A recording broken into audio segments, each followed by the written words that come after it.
first got started in the worship team was back at the first church that I got actually saved in, and I was in 9th grade, maybe 10th grade, and I started playing the piano for them, and I really had not much background playing with any other people besides just plinking around on the keyboard for myself, and that was definitely where it kind of all started, and that's kind of where I got the bug for doing worship, and started with some training there, and then as it progressed, and I went to school for music ministry, and so really got a very deep appreciation for worship, for God, for intimacy with God, and for the role of praise and celebration and joy. There was a lot of uncertainty about my career and family life, and just there was just a lot of unsettling, not necessarily like just crazy, but just that feeling that you get when you're like, you're supposed to be doing something, but you're not quite sure what it is. And so just a time of really crying out to God, and I was actually on stage playing at the time, and just going for it, and all of a sudden, I just really felt God's presence specifically for me at that moment, and it was, it like dropped me to my knees. I wasn't able to play. I was just a slobbering mess, and I really got peace, just like a download of peace. My worship time at home actually isn't a lot of singing and music and stuff like that. It's more just kind of more the meditation part at the beginning of the day.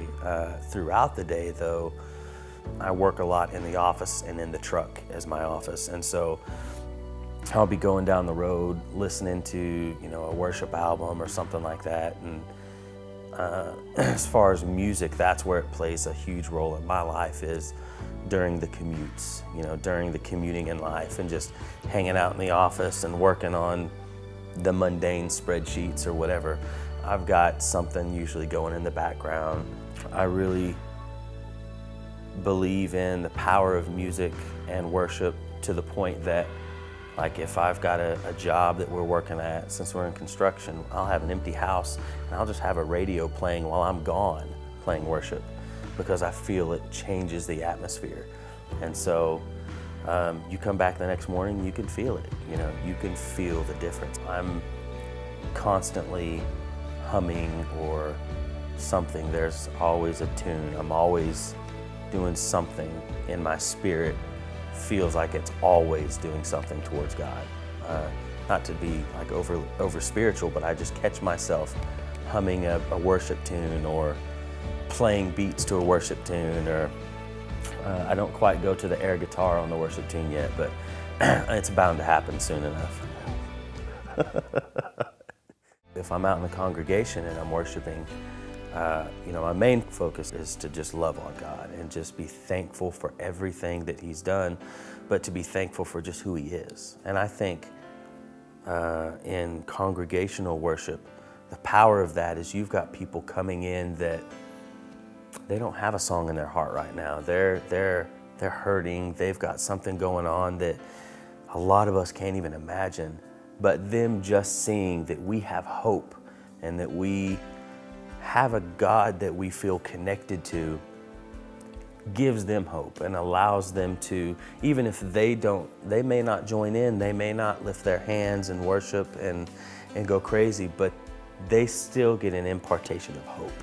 And I think one of the main focuses of Christianity and Jesus is He gives us hope. And I think that's so valuable in, obviously at the beginning of the service is where we do it, and I think it breaks them open, it breaks them down, and it helps them get into a mindset where they can receive something from God and then receive the word that's coming and be more open to what's happening in the service. You've overcome, Lord. Oh, we press in.